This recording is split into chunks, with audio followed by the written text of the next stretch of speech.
Welcome to this panel about international and municipal partnerships and the EU rapprochement. My name is Thomas Kleine-Brockhoff with the German Marshall Fund of the United States. We've done extensive work on the planning of Ukraine reconstruction since the start of the full-scale invasion.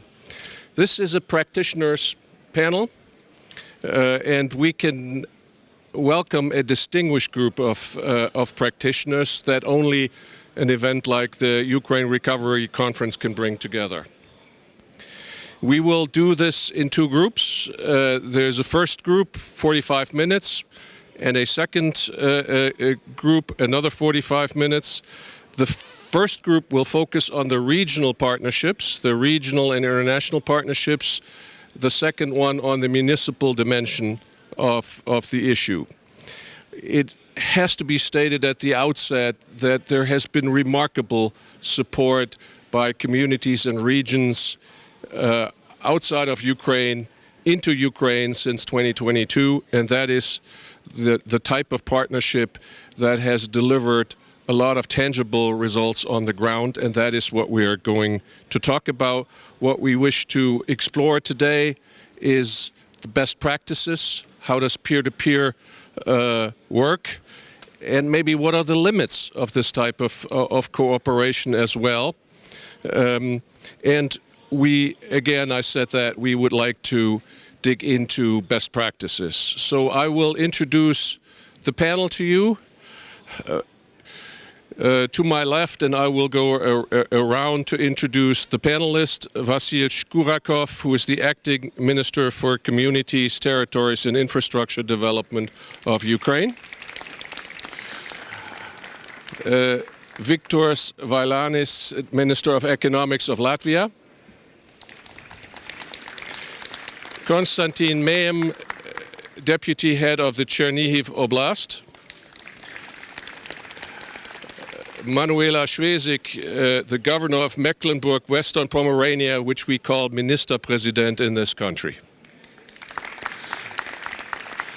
Serhiy Lysak, the governor of Dnepropetrovsk Oblast. Mark Speich, State Secretary for Federal and European Affairs of North Rhine-Westphalia. And last but certainly not least, Ole Kieper, head of the Odessa Regional State Administration. What we have agreed upon is that we will have one initial statement of 5 minutes by the minister to give us his perspective, and that we will then enter into a conversation because we have the opportunity to have some partners sitting around this I was going to say table, but there is no table, or there's tables. Minister, the word is yours. Thank you very much indeed, Thomas. Thanks a lot for being here, for showing your interest and attention to such an important issue as regional development, improving cooperation of Ukrainian regions, municipalities, communities of Ukraine with our partners from the EU member states. That's of critical importance. That's very important, and it's really necessary to undertake respective measures. At the opening of the conference, Minister made a very good presentation with German accuracy. This presentation showed how important it is to cover all communities and make sure that all of them have access to the best experience of the EU that created such a wonderful, friendly family of the states. That's a challenge for us. 1,055 communities do not have any partner type of relations with European counterparts. Why is it important to remember? We are on the path of European integration. In 2022, we started this process of joining the EU. But being grateful for the opportunity. We realize that that's an important home task that we need to do to prepare Ukraine for this, to prepare it at all levels, at the local, regional, and national level. We need to launch European integration processes at all levels. That's why it's very important to have this conference, not just the governors, but mayors, leaders of territorial communities, not only large communities, but the smallest communities as well, because they are able, thus, with their own eyes, to see this best experience and incorporate that in their respective practices. The key aspect of European integration and viability of our communities are people living there. We want to make sure that the fundamental needs of our people are met, and that's security.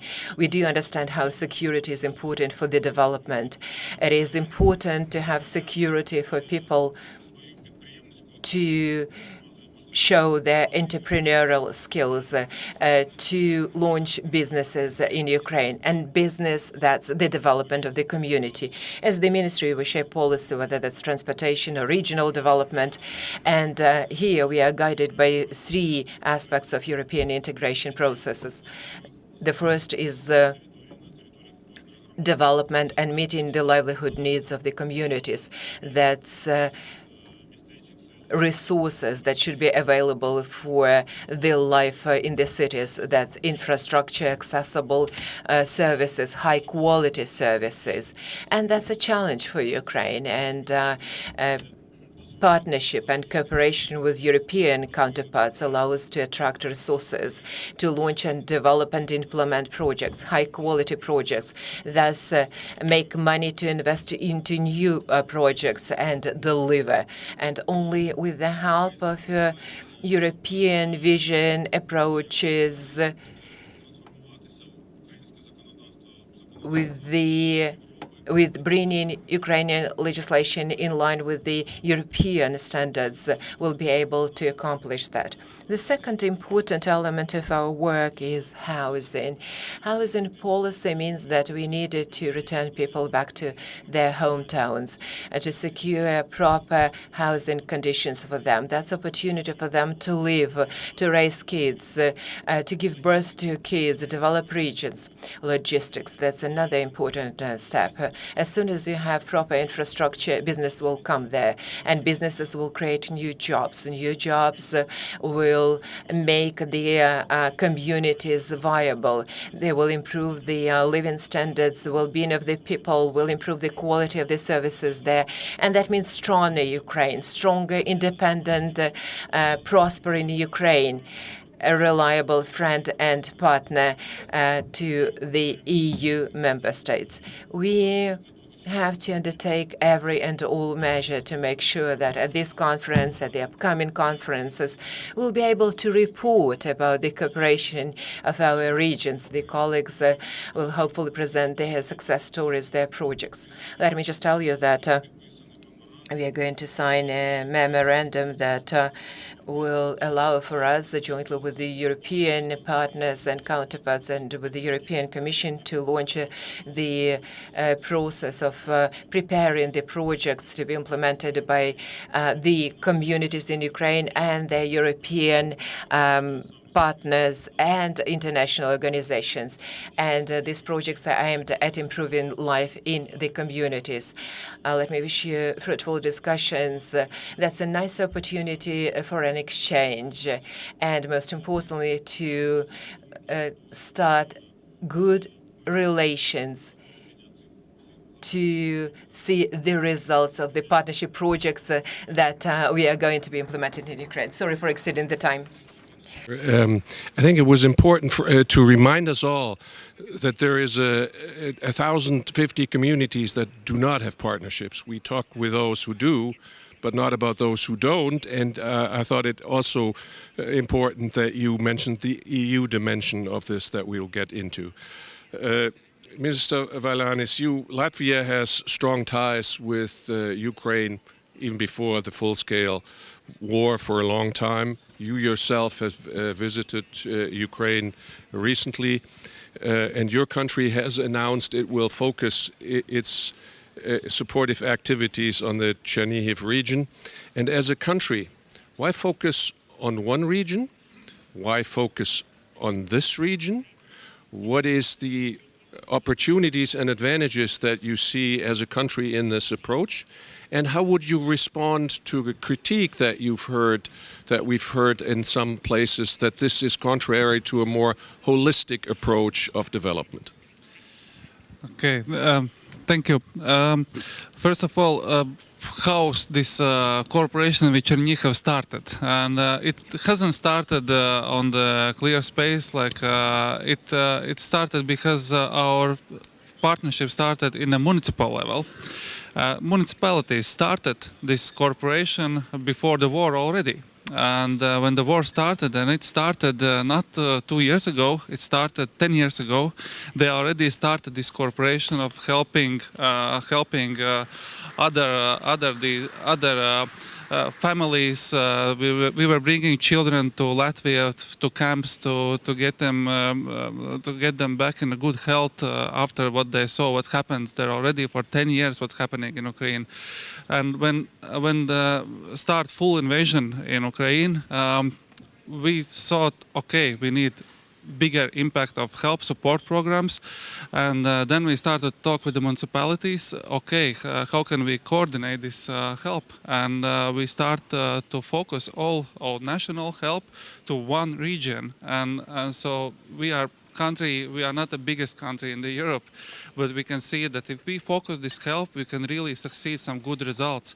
And for example, our support for Ukraine is about 800 millions already what we are sending. That's 1% of our GDP. Of course, Latvia as a country, we have a lot of places where to invest this money in our own country, but we are proud of things what we are doing, that we are sending this money to Ukraine. And this is what I am proud of my country. We are not discussing about those questions. Do we have to or do we not have to do this? And we are moving on. We are moving on, and we will keep doing that. And we are doing this in cooperation with Chernihiv region, and we are asking for especially what kind of help do you exactly need. And a year ago, there was people, when they fight back Chernihiv, there was people who went out from these places where they were held. I saw those places. These were terrible stories. And when they stepped out, there was no house where to live. The house was gone. There was no more house. So we built those houses for the people to have their place where they come back. Today we can see that there are strikes on the energy sector. So we are focusing now our help to energy sector, to solutions in the energy field. Where can we help to get prepared for the next winter today? We have to do those things today. And when we focus all our help to one specific region, we can get result from this. And all our municipalities and state and society, we are focusing on one region, and this is what we are doing, asking for our neighbor countries to follow this. And they are doing, and they are focusing on other regions, and that's how we can cooperate and give this help. When I went to Ukraine, I can see that this will be, as soon, I hope it will be very soon, the biggest EU member state. And I hope this day will come very soon. And we are now helping them to be and to develop their economy, to develop their country back in the good shape. And that's why it's so important not only support with some supporting programs, but to bring business delegations to Ukraine and to show that they can do business and they can help to Ukraine to bring up the business and economy, to shape their economy to better result. I brought with me the biggest business delegation ever been from Latvia to Ukraine, even before the war. Biggest companies, and I can see this result. They will start business in Ukraine while the war is going. They can see that this is safe place where to do business and to help bring up Ukraine's economy, to get Ukraine stronger than it was before. Sir, being proud of your country is something we are also proud of Latvia doing what you're doing. Thank you. And I thought the remark you made is a results-oriented idea of a small country vis-a-vis a large country, so I thought your argument was well taken and very understandable to all those who might have a critique of the different levels, one country, one region. Mr. May, I'm Governor of Chernihiv Oblast. Your region was occupied, deoccupied, is under pressure. You needed help immediately. You received help immediately. Tell us something. You had international partnerships. How did they come into play? What is it that they could do that others couldn't do? So what's the specifics of that? And if you have an example that sticks in your mind of something really important that happened, please tell us. Thank you. Let me thank all international partners for the assistance that have been provided to Ukraine and to Chernihiv Oblast in particular. Following the occupation, the ambassador of Latvia and France came to Chernihiv region and saw with their own eyes all this horrible destruction and devastation that we had there then, and they started supporting us actively. France provided bridges just to secure logistics. Latvia started immediately building housing, social infrastructure, humanitarian assistance, and this support was critically important, and we appreciate it greatly. In 2021, we had an economic forum where we discussed economic development with our Latvian partners. We discussed business contacts development, but the war changed that, and Latvia, as our reliable partner, came immediately to assistance, and they are actively helping Chernihiv Oblast. As Mr. Minister was saying, municipal cooperation, encouraging that. We have 4 twin cities in Latvia, and at the moment we see deepening sectoral cooperation happening. That's between educational institutions, between healthcare institutions. We see very good results to this end. And I do hope that this type of cooperation is going to deepen and be reinforced. Thanks to the international support, we managed to recover 70% of social infrastructure and housing. We provide for safe conditions for schools. We secure energy supply for critical infrastructure and social infrastructure. And that's all thanks to international support and partnership. And that's very important. We wouldn't never be able to cope with that on our own. And I believe that our further cooperation is going to deepen. And at this stage, we are not talking about humanitarian assistance, something that we needed back in 2022. Today, we are discussing economic cooperation. We are talking about the experience that we can share, given things that we've been through. And that's really important for us to be equal partners in this cooperation. And I believe that that's going to be the focus for the future partnership and cooperation. As to examples when international partners are engaged in the recovery of a region, I believe that there should be the approach of synergy. Ivanivka community, where Yagina village is located, was heavily affected, seriously damaged, and prior to rebuilding this school in Ivanivka, we didn't have any partners, but 12 partners got engaged to rebuild the school. Latvia provided us with a school bus, for instance.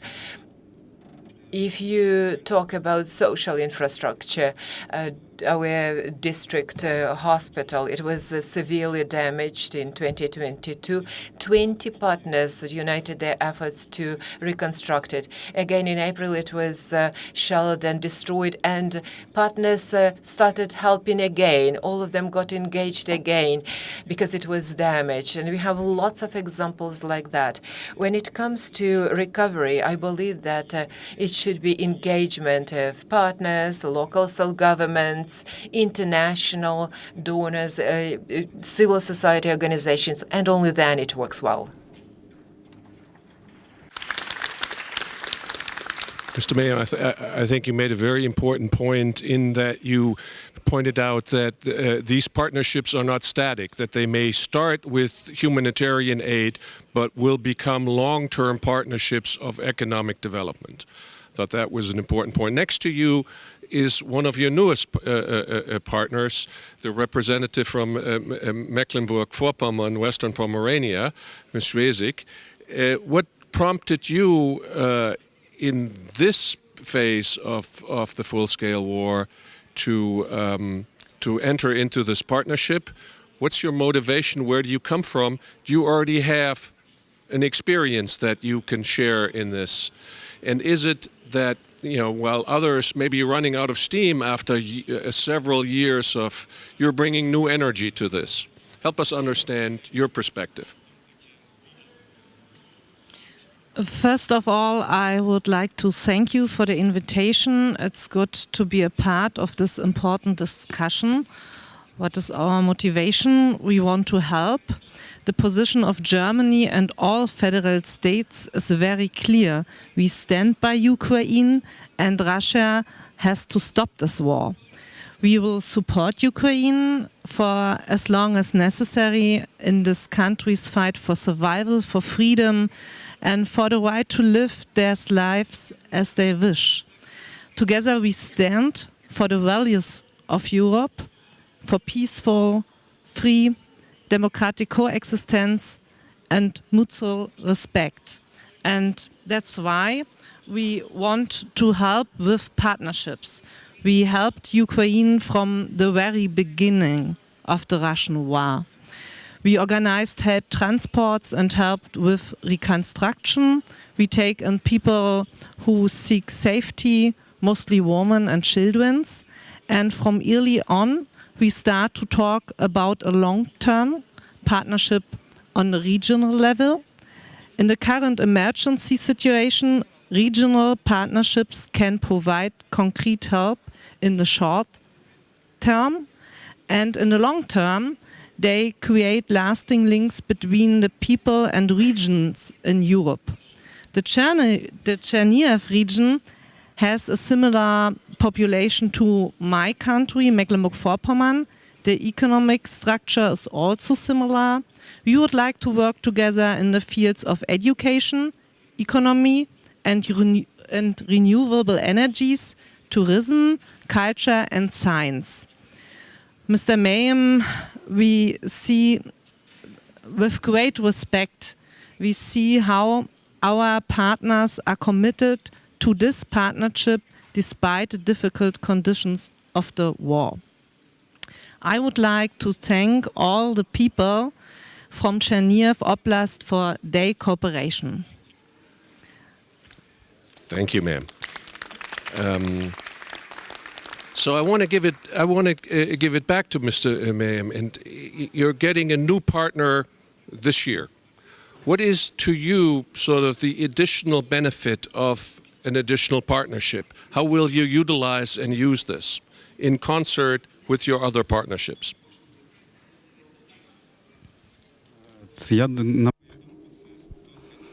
I think that this is a very important partnership for us because Germany is taking a leading role. I think I can say that Germany is taking a leading role in the Euro integration process, and of course this federal country will also support us a lot in the future.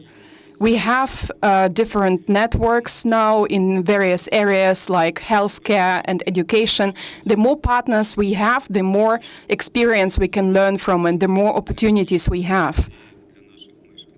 This is important for us and also for every citizen. And of course, we will work on deepening this partnership. Today, we had various talks, and we know now what the next steps are, what we will do next. And of course, our regions are very similar when it comes to their economical structures. And I think that this will help us to strengthen our partnership in the future. I think that this will also help us to create horizontal networks at the level of the local self-government, especially now. This is very important because we have 5 twin cities in Germany. These cities also providing a lot of help to cities in our region. Therefore, I think that we will gain new experience, we will gain also new opportunities. And I would like to emphasize again that we are receiving so much help from our partners, and this is very important for us. Thank you. I would like, yes, applause is never in supply, and so give him applause. Thank you. So I would like to move on to the next pair here, and the cooperation between Dnipropetrovsk and North Rhine-Westphalia, Governor Lisak. I do want to mention that I just learned coming into this room that you were on the phone with your home region, because there were attacks on your region just last night, and you were surveying the damage and the people that were affected to this. I just want to remind us all that this war is ongoing as we sit here and as we talk about partnerships. Let's not forget that. It is happening right now. Governor, you have cooperated with North Rhine-Westphalia in a regional partnership since last year. What has been the benefit, and what's been your idea behind that partnership, and how has it helped you in this past year? Thank you so much for this question. Hello, everyone. What I would like to say, so first of all, I would like to say a few words about the region. Dnipropetrovsk region is one of the biggest regions in Ukraine when it comes to territory and also to number of citizens living there. And we now have borders to 8 regions on the front line. Of course, we have also additional challenges which we need to tackle, economic challenges and also social challenges. And thank you so much for all of the support which you were providing, because this helped us to close the gaps. Thank you so much to all of our partners for help. Thank you also to partners from Northern Rhine-Westphalia. I would like to say also personal thanks to you for all of the help which we have received, for all of the contacts which you have shared with us. We have received a lot of help in social processes, also in educational processes. Of course, we have a lot of social pressure right now, because this region also has almost 400 internally displaced people which are now living in this region. So these are new citizens, how we call them. And of course, this is an additional efforts which we need to take in the area of healthcare, for example. So we have received a lot of help in the area of education, in the area of healthcare. We have also received this help during the course of the last year. We have received several humanitarian goods. So this also helped us a lot. Therefore, I would like to thank you personally, and also I would like to thank Mr. Levinsky personally, because we are constantly in contact, and sometimes I just call him, and receiving his support also helps a lot. But of course, we don't stop there. We also work on the development of our region. There are several new contracts which have been signed, and also we are working on our local self-government. In the last year, we have signed various new contracts about additional cooperation, and thank you so much for inviting me here and for talking about my position on the current challenges. Thank you, sir. Moving on to your partner from North Rhine-Westphalia, State Secretary Speich, you have a pretty ambitious plan with that partnership, as I know. Tell us a little bit about that plan. I also know, since your state is my home state, that there is a pretty dense network of municipalities that you can put your regional partnership on top of. So help me understand, are you putting designated resources to this, or is this more a networking idea of bringing the municipalities together at the state level? Thank you very much, and thank you very much for making it possible to speak on that. And that's really an honor sitting next to the governor of Dnipropetrovsk. North Rhine-Westphalia, in a nutshell, is a German federal state with 18 million inhabitants, and it is historically the industrial heartland of Germany. So I would say there was a natural match in partnering with Dnipropetrovsk. And as you rightly say, the regional level in Germany is in between the federal level and the municipalities. So, but when we started that partnership, there weren't hardly any partnerships between cities. And that now really was going up quite tremendously. So now we have 39 municipal partnerships with Ukraine. And of course, financial support and financial means play a role. But I think when we talk about resources, capacity and capacity building is absolutely crucial. When it comes to infrastructure planning, when it comes to, well, discussing decentralized energy supply, which I think is an enormously important also from a perspective of resilience. So all that needs capacity, and I think that's what we try to provide with these partnerships. And what we do is, because there is a lot of will, we see that in civil society, in cities, but what we try to do is channel that, coordinate that, and really also financially support the building of those partnerships, so that capacity is really brought to the right spot. And that's what we try to support in very close, as the governor mentioned, in very close interaction with the Oblast of Dnipropetrovsk. The recovery conference, well, defines 4 dimensions, and regional and municipal partnership is one of those. But I would say all the other 3 also play a role on our level. So it's the human dimension, it's the business dimension, and it's the EU dimension. And from the outset, we always said, well, first, of course, it's emergency relief. But second, we have to work on those dimensions very concretely. We have initiated a regular business breakfast with small and medium-sized enterprises from our region to really show concrete investment opportunities to be an active part of the recovery process. And that's quite a success. So that is what we try to do. We are home to 700,000 small and medium-sized companies. Not all of them act internationally, but a lot of them do. And we really want to show them the way to help and support Ukraine. Second, on the human dimension, a large issue for us, and that's what we also develop in cooperation, is the whole issue of rehabilitation, of medical recovery, of those civilians and also the military personnel wounded, being disabled now. And to build up facilities here, I mean, that's our competence in the German constitutional order, support with our capacities so that they do not have to be transported to Western Ukraine, but can be, well, can be helped quite close to the front line. And that's what we try to help and to establish. And then third, the EU perspective, of course, that's also a matter of funding. So help in accessing EU funds. I think that's very crucial importance. We have a lot of experience with that, and really, well, in a way, help with our capacities, our experience in that. But also, I mean, if it's about rebuilding, of course, something is needed for immediate shelter. So you do not think really about EU norms in that.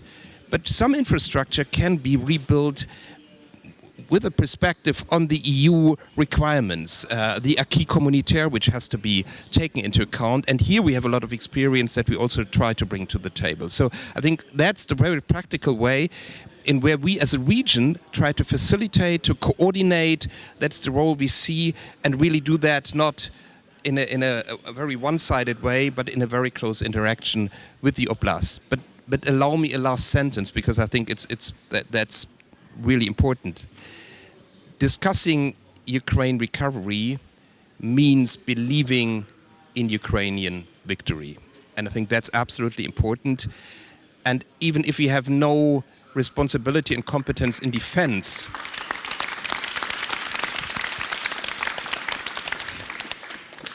we are home to large parts of German defense industry, and I really think, and we will not be silent on that, Ukraine has to be supported. We have to step up military support of Ukraine across all weapon systems that are needed to defeat the Russians. Thank you.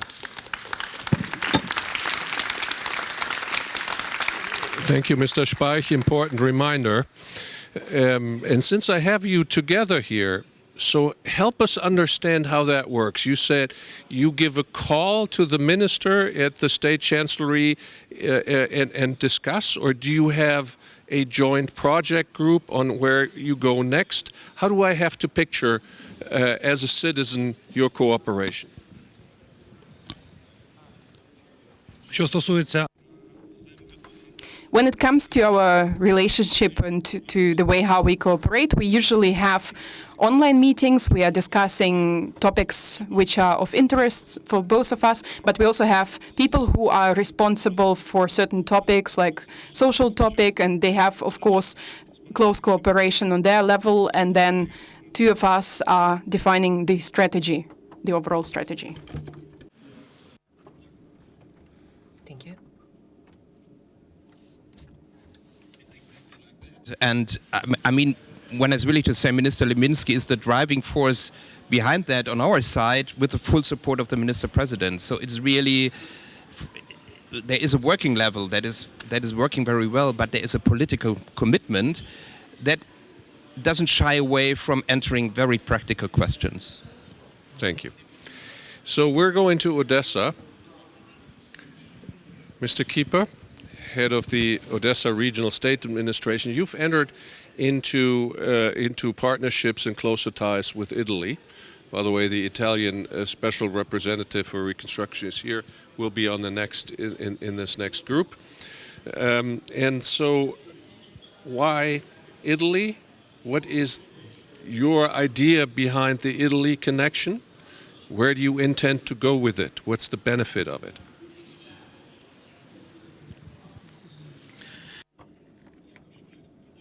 Let me start again by thanking the representative of Latvia. I take unique opportunity that I have today, since Latvia from day one of the war provided huge assistance to Odessa region as well. It's not only Chernihiv Oblast, but lots of heating devices were provided to Odessa in the first days of the war, especially in the times of the blackout. Thanks a lot for this appreciation. Let's give a round of applause to the country.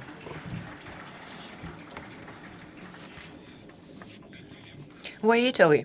Okay, Odessa Oblast historically happen to have many representatives of people that have some kind of links and contacts with Italy. When the city of Odessa was being built, Italians and French loved to come to our country, and when we started discussing a partnership, and that happened when we were attacked by Russian missiles, and our cathedral was destroyed. And there were people that were finding shelter from the missile attacks. Then I think you saw the picture. A lot of the delegations came to see that with their own eyes. And Italy was one of the first countries where Prime Minister made a statement and said that they were ready to help us. And yesterday we signed an agreement between the governments to get support from Italy, and this support is going to be earmarked for Odessa. Apart from the assistance to rebuild the destroyed and devastated assets, we receive other types of assistance. You know that it takes 1.5 minutes for ballistic missile to reach Odessa Oblast, and as of recently, we see lots of destructions and devastation in Odessa Oblast. Banned missiles, cluster types of weapons are used in Odessa, and that causes lots of destruction. We'll rebuild, we'll recover, we'll prevail. Victory will be there. It was quite right when somebody said that, okay, we'll see less of the destruction when we have more defense systems. We'll have less to rebuild then. It's very important for Odessa, and we keep talking about that we need air defense systems in Odessa region. Getting back to cooperation with Italy, the entire region is covered by this partnership. You know that at the moment we don't have access to the ports, Mykolaiv, Kherson, and Donetsk Oblast. And logistically, Odessa Oblast is a really critical hub at the moment when it comes to import-export operations. And economically,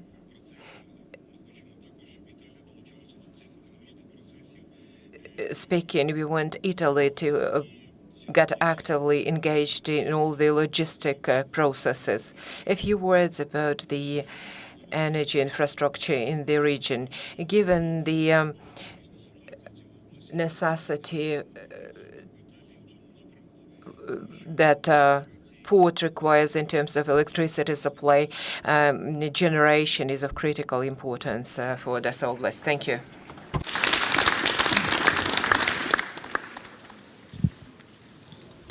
I think you one of the beauties of Europe, that there is Italian connections, and these connections can be long-lasting, and in a moment of crisis can lead to something, and that is why Italy is so important to your effort, and I think we all respect that connection.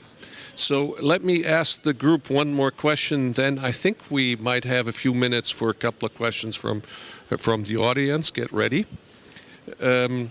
So my last question, is there there's all these regional partnerships that you all represent. Is there a lessons learned mechanism, or has anybody looked beyond these partnerships? And if you haven't, should we? And how should we? Anybody on lessons learned? Well, we have to answer these two gentlemen. A few words about the future. We are not going to stop in our partnership with our counterparts, so we want to make sure that our territorial communities have a peer-to-peer type of partnership, and they will acquire international cooperation experience themselves then. Thank you.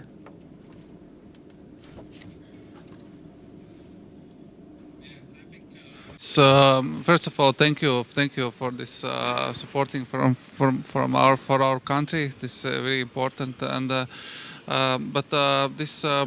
I think this cooperation where it all starts, it starts in Ukraine, and Ukraine I think to have a great success, it has to start from there. If there is any need, our country is not the one who will define what is needed for Ukraine. Ukraine always the first ones who are saying, okay, we need this or this. If we need today energy sector, we are focusing on energy sector. If we need some housing solutions to find out, we are focusing on this. And all the time, first step is coming from Ukraine side, and this is, I think, the best way how can we do this support and to get the best result that direction. Ladies and gentlemen, thank you for this. I think we have time for. Oh, sorry, I did. Small. Go ahead. Let me just add a few words. That's looking into the future, how we can cooperate and how the relations can develop. Just one thing to note here. Last month we had a meeting with Victoras, and at this bilateral meeting we had one idea that was cropped up, and next day it was reflected in the protocol of our bilateral relations. That was a really impromptu but very good idea, and it was immediately there in the document, and it's implemented. I re-echo the argument that business is of crucial importance. Cooperation and interaction of citizens, that's a great thing, but if business cooperates, that's something that merges communities, because it's infrastructural development that's strong connections. I was saying that we are going to see new institutions in the country that will foster this type of cooperation between the regions and communities. They will help to implement joint projects with the EU, and these are the projects that are aimed at integration of our country. Ukraine is a highly intellectual nation, and we can share our experience with European countries. In the course of recent 2 or 10 years, we learned a lot. We learned how to survive given the difficult circumstances. Please note, we don't have eastern and southern border. That's the enemy that stays there. So the borders are closed, but we survived. Mr. Keeper is talking about ports. Mr. Lysak is talking about industrial development of the regions. These are 2 different regions, but that's the regions where our potential is shaped. Odessa is the gate to Ukraine. That's the largest export hub, and it is up and running, and they are operational despite everyday shelling. The enemy is trying to disrupt these channels of grain supply to our global markets. Within 1 year, we built 150 kilometers of water supply from Kremenchuk to Zaporizhia Oblast. That's absolutely unique experience. We lost a half plant. That's a huge reserves of water that provided with water huge industrial area. But we rebuilt that. We continue working. That's the experience that we can share. And when that's counterpart type of cooperation, that's something that would contribute and would be in the benefit of all. Less words, but more actions. Less bureaucracy. So one final word by the State Secretary on this question, and then 2 questions from the audience, and then we'll move on to the next group. Very briefly, one lesson I draw is that we need to activate also our European regional networks. So we are very grateful that our French partner region, Hauts-de-France, joined the partnership also with Dnipropetrovsk. And as a German vice president of the Committee of the Regions, I really would like to point out to all the activities there, because sometimes we cannot offer what is needed, but our European partners might do so. And I think we have to think always in these European networks as well, and I think that's where we can really increase our efforts. I think that's one of the things I take away from this panel, is that sort of you have to think these partnerships through towards the European Union and with the European Union in mind when it comes to capacity building and when it comes to expanding these partnerships. So I hope we have a microphone. Let me see who. Okay, hello. I'm Kelman. I represent NALAS. It's a network local government association from Southeast Europe, from the Balkans. Mm-hmm. So, in our experience, the reconstruction sets the approach in reconstruction sets the scene for local government involvement. So I think this is a very important policy issue, whether the reconstruction will be done by IFIs that come together with expertise and they do the job, or whether it will be done with a grant scheme for local governments to do the job, and then in the second approach, then the support they get from peers from other cities becomes more effective. This is more difficult, but the benefit, for sure, I think we all agree, will be that local governments will increase capacities, that they do more projects. So once they do one infrastructure project successfully, they do next. So here the question is whether you, for this policy approach, you need your support of national associations of local authorities, that they should negotiate with the governments and the donor community what will be approached so that the local governments will have a role to play. Then comes the partnerships. Thank you, sir. I have one more question. The lady sitting across. And then please pick your question so that we get an answer to each one of those. Thank you. My question goes to Mr. Minister. My name is Katarina Pavlo, NGO CRISP. So there are about 25 million Ukrainians abroad. How do we use this potential for the international municipal partnerships? Do you have the vision for that? Thanks. So we have two questions. Anybody who wants to pick up the question of the gentleman, the connection between the IFI financing and the local partnerships. Anybody on that one? Since I can't force the panel to answer a question, sir, I will have to point you to them individually as this panel wraps up. But this question was directed, I think, to you, sir. Was it?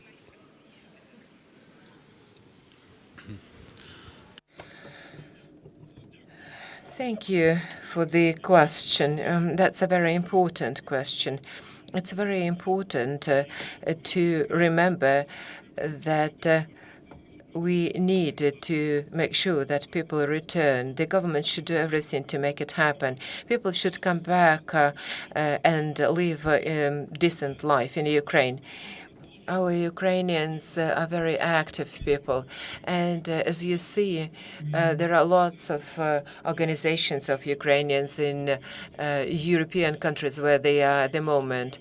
They organize humanitarian assistance to support the regions that are affected the most. I believe that we have some kind of transformation of Ukrainian mindset in the making, because Ukrainians absorb the European mentality and bring it back to the families and relatives in Ukraine. They are going to be back and develop Ukraine in line with the best experience. And our task is to make sure that we create proper conditions for that. We create respective institutions. We have associations, not only associations of the cities, but we have associations of communities. We engage civil society organizations in making this happen. And that's a very important contribution. And the more Ukrainians that are abroad at the moment come back to Ukraine, the quicker we'll develop a powerful European state of Ukraine. You made an important additional point about the mentality, that these are after all networks of people and exchange of experiences that allow larger groups of people to experience that international cooperation. So with that, I'd like to, would you like to respond to one of those questions, madam? Yes. Я думаю, що нам потрібно партнерство між місцевими урядами. All the Ukrainian people in our countries help us for these partnerships. Maybe we have signed joint declaration of cooperation with the Oblast Chernihiv, and the first step, we get 100,000 euros for build shelters. And for example, university medical centers in Rostock and Greifswald have signed concrete agreements on cooperating with hospitals in Chernihiv Oblast. And I think the Ukrainian people in Chernihiv and in my country can work together for these partnerships. It's very important.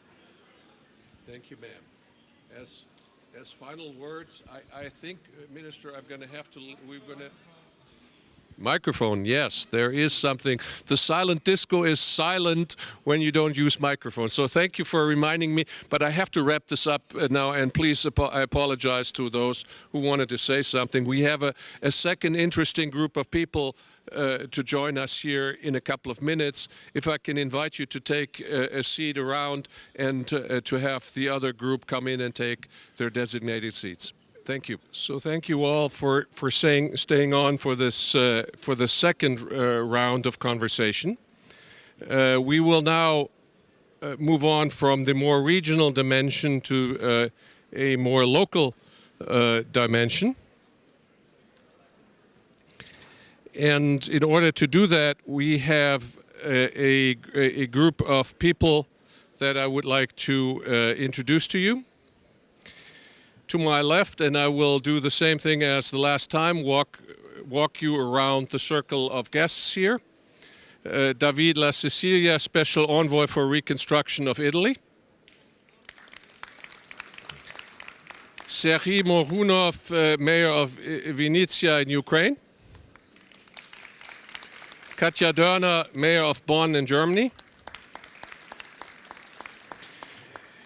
Vitaly Bielobrov, Deputy Mayor of Kherson City Military Administration. Alexandra Dulkiewicz, who is the Mayor of Gdansk in Poland, and also the chair of the European of the working group on Ukraine, the European Committee of the Regions, and finally Alexander Solontai, the CEO of the Agency for Recovery and Development, which is, as different from what it sounds, an NGO.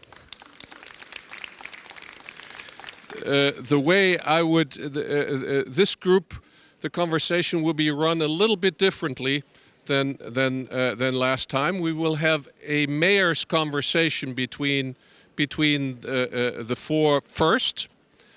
We will talk about the peer-to-peer, about the experiences that you may have had. We will then ask our NGO representative to comment on that and comment on it from an NGO perspective, and we'll get into a bit of a conversation about what NGOs can contribute to this, or what role they can play.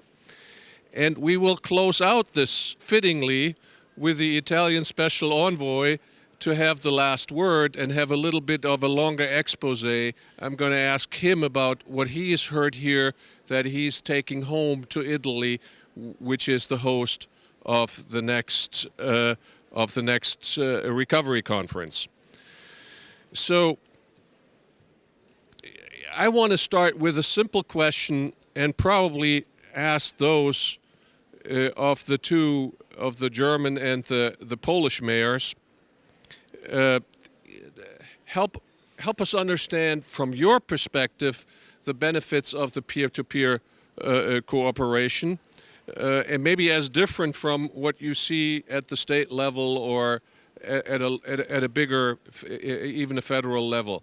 So help us understand your experience, your motivation from your city's perspective. Whoever wants to start.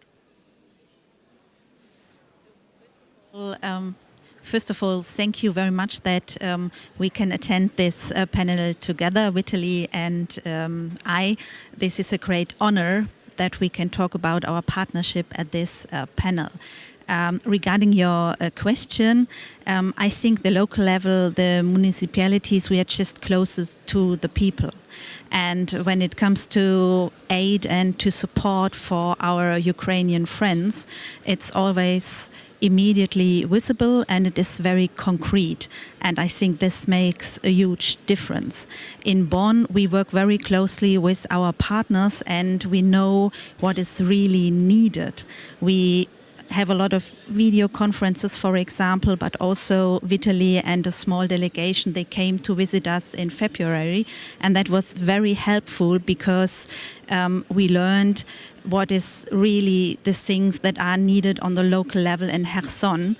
And I want to add one dimension that I think is also very important, a really heartfelt solidarity. I think we need a really heartfelt solidarity with Ukraine and with our Ukrainian friends to also support the federal level, for example. We have also sometimes difficult discussions about military equipment donations that go to the Ukraine, and heartfelt solidarity that makes this possible can be fostered on the local level. And of course, military equipment, all that kind of things is extremely important, but our friends in Kherson, they always tell me that the small signs of solidarity are even that important. For example, we arrange that schools send small parcels an Christmas, for example, and they send it to the people in Kherson, and that is such an important sign of solidarity, and people know in Kherson that they are not forgotten, and I think that is something you definitely need the local level for. Thank you. Alexandra? I would of course agree with this what my colleague from Bonn had said. Definitely symbolic is extremely important, especially for me, city where solidarity movement was born. This is extremely important. Therefore, I would say about one example that could, apart from symbolic meaning, has also, in my opinion, extremely important political message. We have here today with us also colleagues from Mariupol. Mayor Vadim Boychenko was his delegation. We are partners for quite a long time together. And today we can think, of course, military support is important, but we also need to send the message to the whole world that we are not accepting this situation, that Mariupol is still under Russian occupation. Therefore, we are helping with different, not only Polish cities, but also other colleagues from all over the world to prepare something what is prepared by the city administration of Mariupol to prepare the concrete plan of rebuilding, reconstruction of Mariupol. So this is also political signal that we are not only ready, that the document is extremely well discussed with the inhabitants of Mariupol who are displaced all over not only Ukraine but also Poland and different countries. Secondly, peer-to-peer cooperation. I would also present example of the city of Gdansk and Pomeranian region. We could say that for us as a country who is already 20 years a member of the European Union, member of the European community, this is extremely important to build partners by showing how we did it, what is important, how to learn from the city administration, different levels. So sort of, we call it sort of Erasmus program, trainee program, but not for students, but for the people who are working for public services, for the public administration, non-governmental organizations, to help us together to prepare for the accession programs and to help Ukrainian colleagues to be more ready to join European Union. So I think, yes, applause, please. So I think we've heard the two dimensions. There's the human, the close to the people element, but also the larger political message that you wish to send. We do not accept Mariupol not existing as a Ukrainian city. So, and I learned something. Erasmus for public servants. I think we will get into that a little deeper as we talk. So the two mayors from Ukraine, what have been sort of the challenges? We've heard a lot about the benefits, and we have heard that in the previous panel. But tell us a little bit about challenges of local partnership. Is there such a thing as a challenge with a local partnership? Is there anything that's difficult about these partnerships, or is it all smiles and benefit? Well, if I may, Sergei Morgunov, Mayor of Vinnytsia. Thank you for the broad representation of local administration during this conference.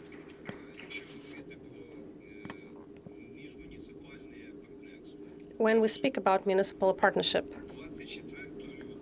on the 24th of February in 22, at 8 o'clock in the morning, I was called by two mayors, Kielce, Poland, and Poniewozie in Lithuania, and they asked, Sergei, how can we help you?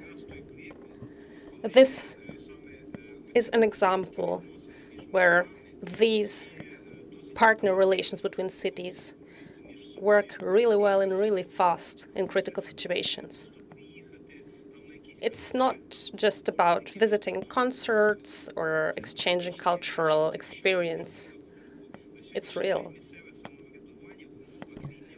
Local self-government in Ukraine also adapts to the current situation. And our partners look at how we work, and they also learn in the process. Which challenges are there? First, in connection to the war, we cannot communicate offline on a larger scale. Of course, mayors from Karlsruhe, Germany, from Münster visited us twice. Parliamentaries of local councils visited us. We had a visit from France as well. But at the same time, there is no assurance against the war in Ukraine. Our partners would like to visit us more often and in larger numbers to have a better look at how Ukrainians live. Another challenge is we lack sufficient opportunities for an exchange of experts, also because there are no warranties when it comes to the physical presence of experts from our partner cities in Ukraine. However, I think that we can cooperate online as well. Very important to cooperate horizontally. Thank you very much. Доброго дня. Good afternoon. Thanks for an opportunity to talk about Kherson Oblast and partnership that we've enjoyed. Can you hear me? Yes. Okay. Talking about the challenges, the main challenge we are facing is our sick neighbor, and all the issues that we have today are caused by the neighbor. For the 2 years of full-scale invasion, we've been through 8 months of occupation, everyday ongoing shelling that continue for 2 years. We are 4 kilometers away from the enemy, so we are hit every time. We have like 2 seconds between the missile was launched until it hit Kherson Oblast, and that's a lottery which object is going to be hit. Not everybody can put up with that. Not everybody can stay there alone. Not everybody is incentivized. And retain people that know how to develop partnership relations, how to exchange experience. So that's the biggest challenge that we are facing today.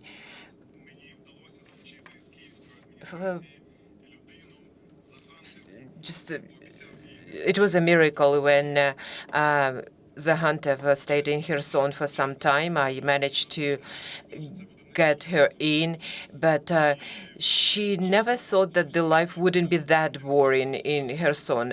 And after another attack, she said, you know, I love Kherson, I love the job, but I'd better go to a safer region. So we are all human beings.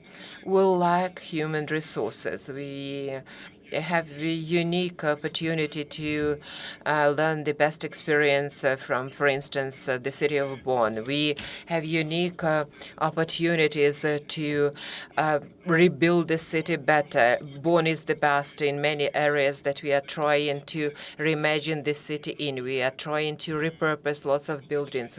We want to restore the operational work of some plants. Transportation is so outdated in our town. We want to modernize that. We have all the opportunities to do that. But to do that, we need to send people who would stay in some country for a week or 2 and will come back and implement this experience locally. But as soon as we let these people go on a visit, we'll have lots of different things stopped in the country. So because these people are engaged in restoring electricity supply, water supply, heating supply after the attacks and after the destructions. And that's our everyday life. So we cannot afford letting these people go somewhere. I am basically the only person that can go abroad and engage partners, talk about assistance and learn some experience. But it's a luxury that we have, you know. Taking this opportunity, I would like to thank our partners. Our cooperation is really effective and practical. And when we signed the official document that was in February this year, we came up with a sort of a formula. When we were flooded with 18 million cubic meters of water after all this shelling, the people in Kherson are called indomitable people. And Bonn decided to sign partnership agreement with us, with the city that lives in such a complex situation. So that's courageous Bonn that signed an agreement with indomitable Kherson. Indomitable Kherson. Question to, again, the two ladies, the two partnership mayors. Lots of the people, I mean, you both made the point that these partnerships are close to the people.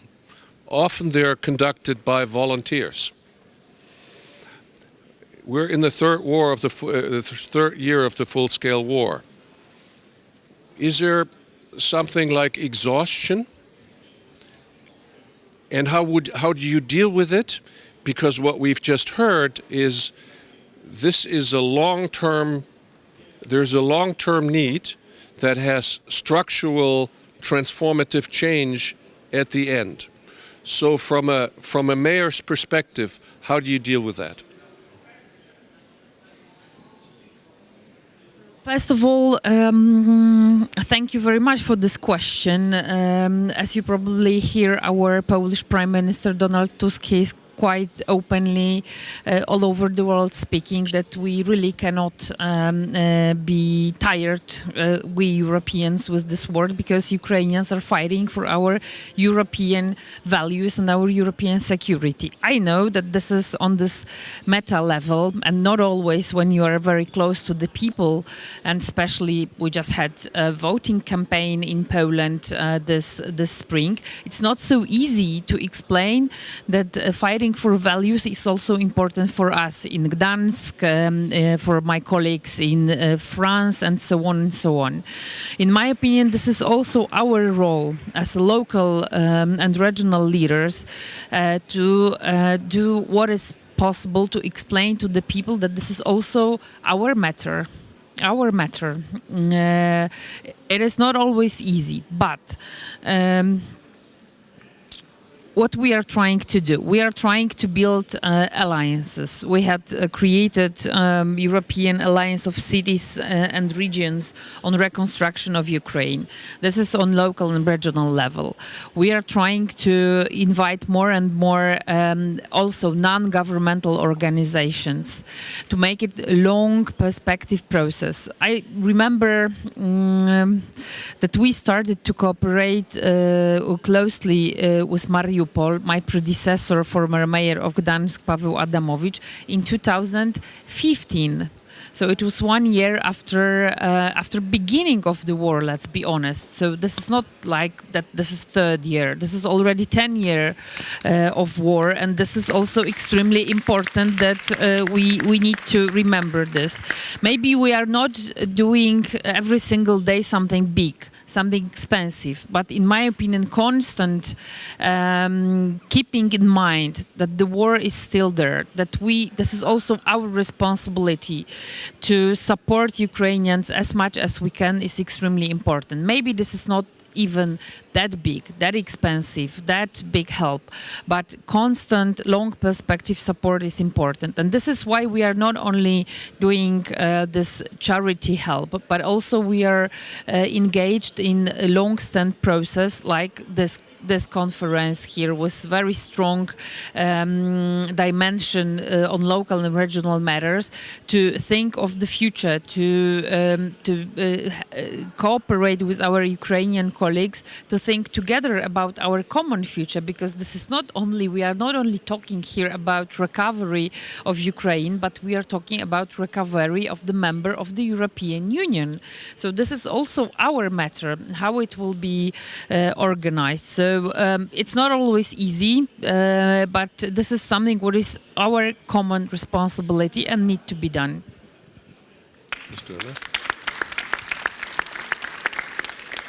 There is no such thing as exhaustion or tiredness on the Bonn side, and my experience is that there is no exhaustion on the Cherson side as well, and this is a huge motivation for us. And I already said that Vitaly and a delegation came to the city administration, and that was very motivating in February, because all the parts of the city administration, fire department, waste management, but also, for example, the public transport team, they learned what is needed in Cherson, and now their view on the whole topic changed. Prior to the visit, I had to call my departments and I said, are there vehicles we can send? Is there logistics we can send? And it was sometimes it was a lot of work. And since they know each other, they call me and they say, dear Mayor, we do have 2 more vehicles. When can we send them to Cherson? And this is a change of perspective that is very motivating, very fruitful in the city. But one very crucial part of our cooperation is also together with HELP, which is an aid organization that is situated in Bonn, and we collect donations together. And this is at the moment not that easy, because the conflict is not always in everybody's mind. And we're just thinking about how we can find new occasions in Bonn to promote our cooperation, to collect more money and to collect more donations. And this is something we have to invest new thoughts and to find new ideas to make people donate and give money for her son, because I think this is also very crucial. It's one crucial part of our partnership, that we can invest in the infrastructure and that we can that we can raise money for hygienical things that are needed. Or, for example, we also bought equipment for the children's hospital, and this is at the moment something we find new ideas, and we are thinking about how we can enhance that. So of course. So one of the things I'm learning is the capacity building, the exchange of information and people that you have been focusing, actually both of you have been focusing on, and that you have attached an idea to. Building alliances, starting with municipal partnership, but building recovery and reconstruction alliances. To the 2 mayors, do you have one municipal partnership each, or are there several that your cities enjoy, and how do you coordinate them?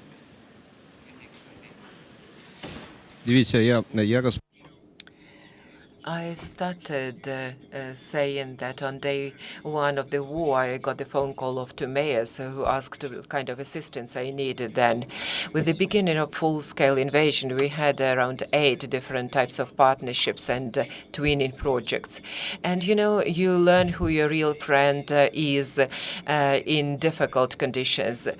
There were some mayors who just sent the letters of support and letters of their concern, and that was it. But when you talk about new types of partnership with German municipalities since the beginning of full-scale invasion, so I should say that this type of assistance delivered new projects that were really effective. I meant I had a meeting with the mayor of Karlsruhe in October 2022, and in the beginning of 2023, we signed an agreement to cooperate. In parallel, we developed partnership relations with the mayor of Münster, Markus Lava. And as of today, we do have really effective practical measures that are implemented within these partnership agreements. That's different type of assistance. That's equipment that is sent to utility companies. We need expert assistance to modernize infrastructure. We need expert assistance to improve mobility in our town. We need expert assistance in urban planning and development. And as a partner of municipal programs, we focus on these issues. And with German partners, we employ another thing. They host the children of those servicemen who were killed at the front line or who is fighting at the front line. So children that come to these cities study German on the one hand. On the other hand, they expand their cultural horizons since municipalities organize wonderful programs for them. And another example that we had in Vinica on May 9, we signed a trilateral agreement. That's partnership agreement between Karlsruhe, Nancy, they have a partnership for 50 years or so, and Vinica. So that's trilateral type of partnership that links Germany, France, and Ukraine. An important point, the trilateral, yet again, here we see it at work. Sir. У нас дуже схожа ситуація, знаєте, як кажуть, We have a very similar situation. You say that a friend in need is a friend indeed. We had a similar situation. We had many partners, but when real communication began, we did not expect an answer from certain countries for certain reasons. Some just plain didn't reply. So, starting from the deoccupation of Kherson, we have started with a fresh page. We have started creating a network of municipal partners for rebuilding Kherson. We have initiated 7 partnerships during this time. They are entirely different, with different histories, different results. But our partnership with Bonn is really unique. Especially Katja has done something which never someone has done before. When we visited Bonn with our group, she has gathered representatives of all administrative units of Bonn municipality, heads of all communal enterprises, and we could meet everyone. They have seen our situation, and Katja told everyone at the end of our meeting, more or less, starting from today, when you work in Bonn, I want you all to think of Kherson always. It really made a lasting impact on me. I understand that this partnership is just not on paper. It's real and it has been created for a long time. After this, we have signed a partnership with another city, with Kiel in Germany. And we are trying a new format. We have created a triangle. We have said, okay, let's try a triangle. Once per month, we are coming together. We have a joint Excel sheet. And it states who is responsible for what from those 3 sides. Who are the points of contact? And we note there in green, this was accomplished. For instance, technical systems from Bonn have arrived. That's very important. Orange means working in progress. Yellow means keeping in mind working on it. Thanks to this platform, we have had a meeting with Katja, with Ulf, head of Kiel, mayor of Kiel. and we agreed to move forward together. This shows real results. I'm convinced that we will see even more results when the security situation in Kherson will allow us to start with building projects and to see projects not only for survival but for development. So what we've just learned is the dedication of individual mayors plus color-coded Excel sheets. Short remark, Alexander, if you could, and then we need to move on. Very short remark. Sorry to just pop in with this idea, but we are not all able to be here downstairs in the morning. In my opinion, here we have examples of great mayors, very active mayors, both on Ukrainian side and, of course, my colleague from Katya from Bonn. But we still need to keep in our mind that over 1,000 of gromadas in Ukrainian, they don't have any single partner. Even this one who sent a letter. So this is also our job. This morning, together with Federal Minister Svenja Schulte, we presented call to action. So this is also our job, all European community, to help those gromadas who are not that active. They don't know how to start. Really to find at least one partnership all over European Union, and I do hope that this will happen till our next year conference in Italy. So this is also something really important. So that leads us into the next section. Davide, hang on, we'll get to you. We want to bring the NGO dimension into this. Now, the NGOs are the beating heart of Ukrainian democracy. How do they come into these local partnerships? What experience have you made in your group with these partnerships? Всім доброго дня. Good afternoon. You keep saying, let's remember that the war is raging. If you keep the war in mind, then self-government, civil society, the government are all united in the common aspiration and desire for victory, and making sure that our defense systems are in Ukraine and we are reinforced militarily, because that allows for us to survive and implement the things that we are discussing in the conference. But everybody has its own function to play. The government has its own role to play. Civil society has its own role. Local government its role, and civil society is to focus on human resources, whether that's self-government, whether that's the people for international organizations that work on the ground in Ukraine, because those who work for international organizations come from civil society. They all have the background in civil society. And when it comes to the communities and developing partnership relations, then civil society is the fastest channel, and then local self-government comes into play. Very often when we say that some communities in Ukraine don't have official partnership between Ukrainian community and any community in the EU member state, but there are some contacts between civil society organizations, which activists of civil society organizations and civil society in the EU member state. So there is always something like that, and that usually serves as a bridge to a bigger partnership. And usually that's the way to go.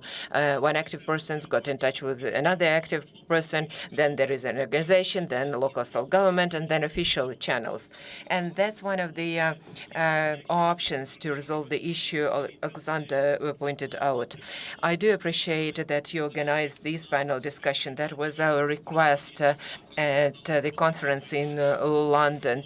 We are coming up with the proposals for Italy. So for the next conference, I would suggest having a separate dedicated panel to talk about cooperation between civil society organizations. so that we could show how civil society organizations made sure that we have thousands of generators, thousands of vehicles, thousands of humanitarian assistance, how civil society organizations provided support to the armed forces. Nothing to say about humanitarian assistance, because that's something that remains in the focus of our attention. So that's my proposal for the upcoming conference in Italy. Civil society organizations have two other roles to play. Civil society organizations play a very crucial role when it comes to humanitarian assistance and anything that deals with families, children, families of the war veterans, inclusivity. So that's where civil society have a huge burden. They are pioneers and leaders there. They do that in partnership and cooperation with European and international organizations. They come into a partnership with UNICEF, for instance. So that goes far beyond the level of municipalities. So we are talking about the global level. We have representatives of different organizations. Irina Tushnitska and others are present here. Civil society organizations in their communities usually are on equal terms with local self-government. Talking about democracy, very often we have military administrations in our communities. If it is the leadership of military administration that have civil society organizations background, or they understand the importance of civil society, then they come into partnership with the civil society organizations, and that delivers. If these people don't have any idea about local democracy, then the way out here is, again, civil society organizations, and that's a very important role that they play. Natalia from Chernihiv Oblast and others. Usually that's the work that provides for inclusivity consultations, but it's just the beginning. In the future, civil society organizations in Ukraine will implement recovery projects and will be directly involved in recovery of communities. Local government, civil society organizations, and local businesses. These are three key partners. That's three pillars for the recovery of local communities. And we have to remember that, and that should serve the basis for our future work. One more question before I shift the focus to Italy. And maybe with a short answer, you've talked about the equal terms of civil society with local government, the direct involvement with recovery, with repairs, even with larger projects. Is civil society a partner or a watchdog, or both? And how does it reconcile these two roles?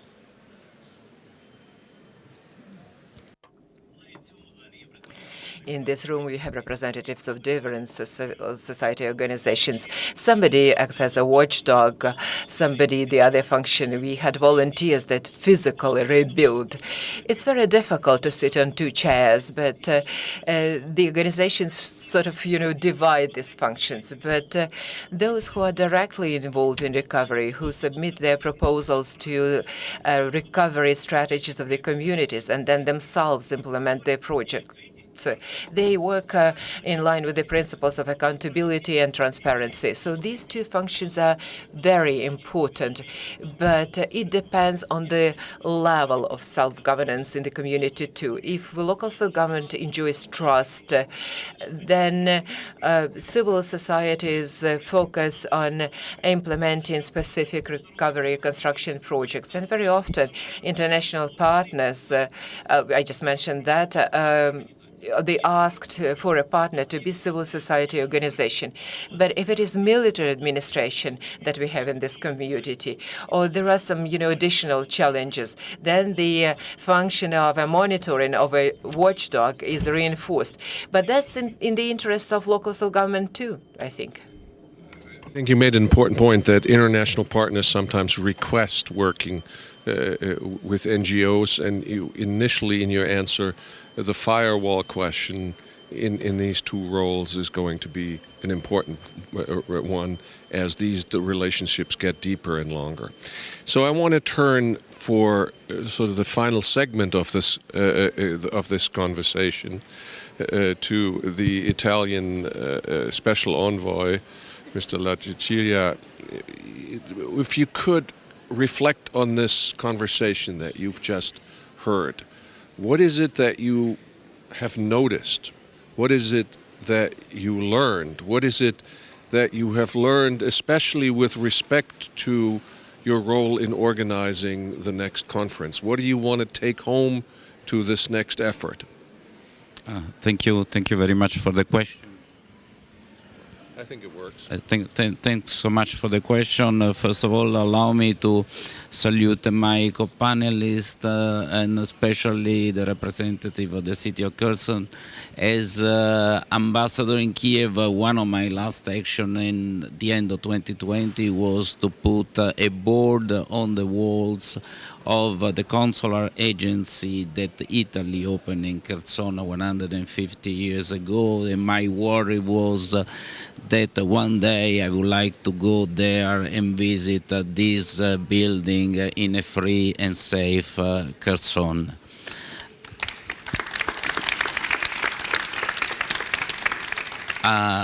There are I heard a lot of ideas. I took a few notes. Maybe I will start from what Minister Shurakov said about what we are doing here together, which is that the reconstruction process is three parallel processes: the reform process, the access to the European Union process, and the reconstruction per se. This is in order to support Ukraine at the present stage, but also with a view to the future for the building back better of this country. We need to prepare Ukraine at all levels for the accession to the European Union, bring Ukrainian legislation in line with the European Union legislation, and create or restore proper infrastructures.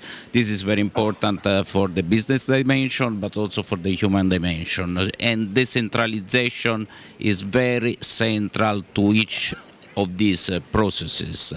We are working to create, as my foreign minister said yesterday in the plenary, a huge single market, a huge single common space. And now that is not listening to me, I will say that we also need to take care of smaller spaces. We need to take care of communities.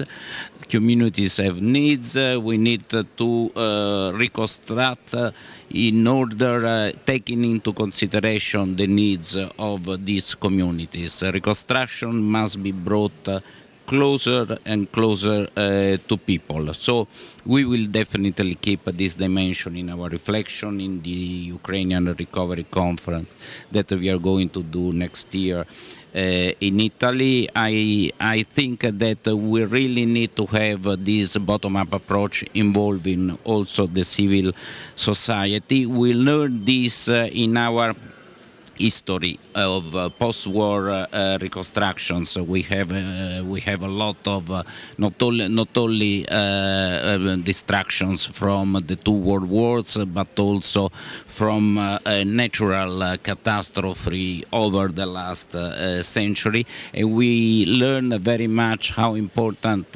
is the human dimension in what we do. We should not rebuild cities layer by layer, taking care of energy and then infrastructure and then water and then health. We need to integrate all these dimensions in the reconstruction, and we should take care of the smaller dimension to create smaller cities, to take into consideration working and viable business models in order to build a medium class. Medium class is very much important for the institution building. This is something that Mazzini is an Italian patriot. He was the father of democracy, of Italian independence, and here we are in an independence process. He said we need to create a little rich people class in order to have very solid institutions. So this is what we want to do. I am saying that this is the aim of the project we are starting on Odessa. This project mentioned by the governor has three vectors: the reconstruction of the cathedral, the protection of cultural sites, but also the overall master plan of the city in order to modernize and to rebuild the city according to social viable human lines. We started an experience which is called a workshop for the rebuilding of Odessa, led by two very powerful Italian cultural institutions, which are Triennale of Milan and the Maxi Museum of Modern Art in Rome. And we think that such an initiative could be an engine of change, and where there is an important component of civil society, because we are establishing an observatory of civil society in order to receive indications, recommendations for the reconstruction of the city, and of course also for monitoring this process, to make this process accountable and transparent. I want to see also that we are working at a European level, at a national level. There are a lot of associations or local regional authorities in Ukraine. Some of them are here in the fair downstairs. They can be visited. I want also to refer to the experience of twinnings, of European twinnings. These are the partnerships that you can build together. There is the contribution of ULEAD and the contribution of ALDA, the Association for Local Democracy. Its Italian section has started a process called the process of Vicenza for promoting partnerships between regions, Ukrainian and European regions and cities.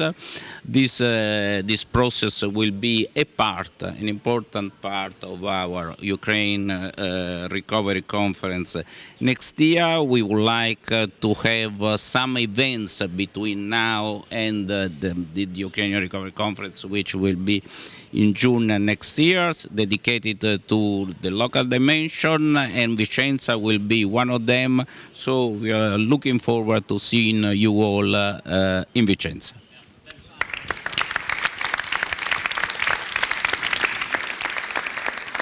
Now, I would like to give the other panelists the opportunity to ask you or request something from you. What would you wish to see included or taken account of from your experience in your region in that next recovery conference? What is it that Davide should take home from your perspective? Sir, and then... First of all, I wish you good preparation without a lot of stress. And to have more opportunities to talk less about weapons and more about projects for development and reconstruction. And to have an opportunity, just like today, as Katya, we present our results of cooperation, so that we can mention a cooperation between Kherson and some Italian city, possibly. Maybe if you can help with that. Thank you very much. I think that we will also mention weapon systems. Weapon systems will be needed even after the Ukrainian victory, because we need to maintain European security.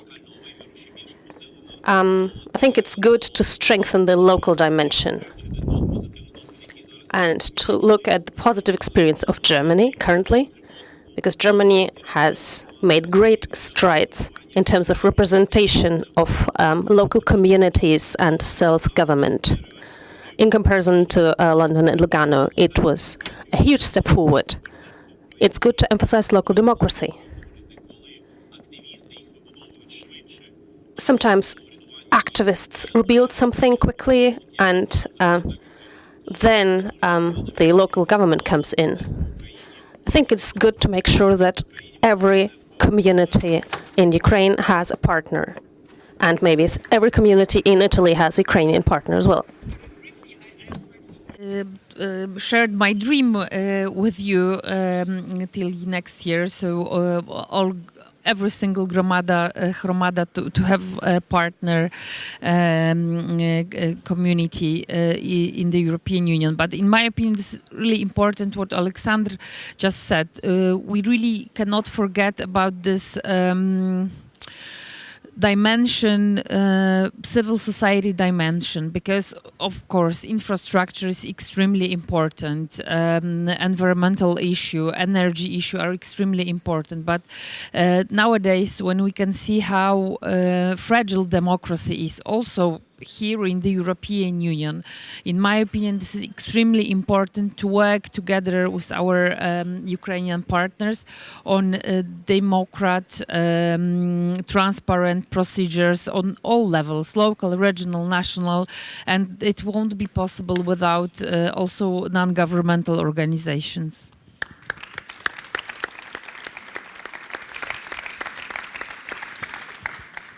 I would like to add that just 1 week ago, the German Association of Cities met here in Berlin, and we discussed with the Ukrainian ambassador how we can reach the stage that every Ukrainian city and every German city may be intermingled with partnerships. So we are still working on that, and we will still become better.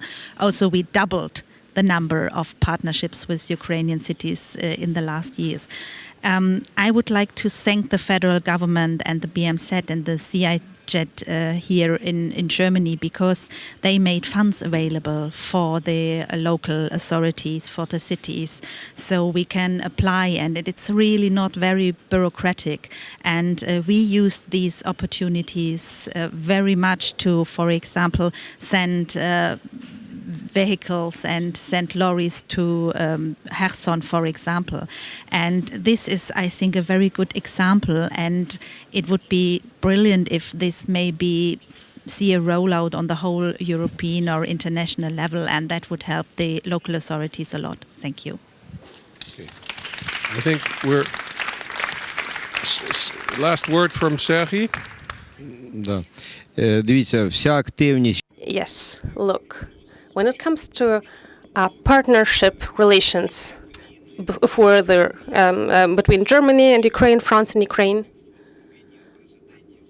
was led by the governments of those countries, and they determined priorities and then gave recommendations to local administrations to find partnerships. And this gave a fast result. So maybe the Italian government could also emphasize to municipalities in Italy that they should closer cooperate with Ukrainian cities. As a rule, partnerships usually happen at the level of large cities or regional centers. Small communities have insufficient means of communication with other communities across the EU. I hope that during the next conference, many agreements will be signed between small communities in Italy and Ukraine. We'll not have I'm sorry to say, we won't have a round of questions here, but I think many questions have been answered here. As a foreign policy professional, you're always reminded of the power of the subnational level, how that feeds into what we do as nation states. And I think we've seen that here. But I have promised a gentleman from Sweden who wants to help us solve the problem of the twinning matches 1 minute. And sir, you may have 1 minute if you can get a microphone. Thank you. My name is Magnus Liljeström. I work for the Swedish agency, the Swedish Association of Local Authorities and Regions.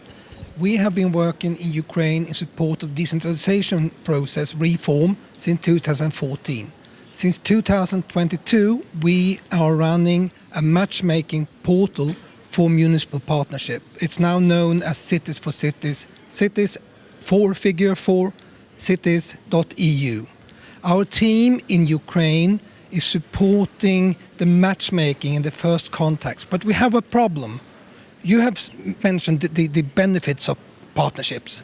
You have not mentioned how important it is for municipalities in other countries to learn from the bitter experiences of Ukrainian municipalities how to act in a situation where everything is torn upside down. That is also important. But you have shown that some municipalities have a lot. Some municipalities have lots of partners. And you mentioned, and we know, majority of Ukrainian Romadas do not have any partner. So I have a question to the audience. All of you belong to a municipality. So can you promise me that you go home and you contact your local politicians and you tell them that they should find a partner in Ukraine? And they can do it through Cities for Cities. And how could we have had a better and a more fitting final word? So thank you very much, sir. And thank you to the panelists and the organizers of this panel. I see the ambassador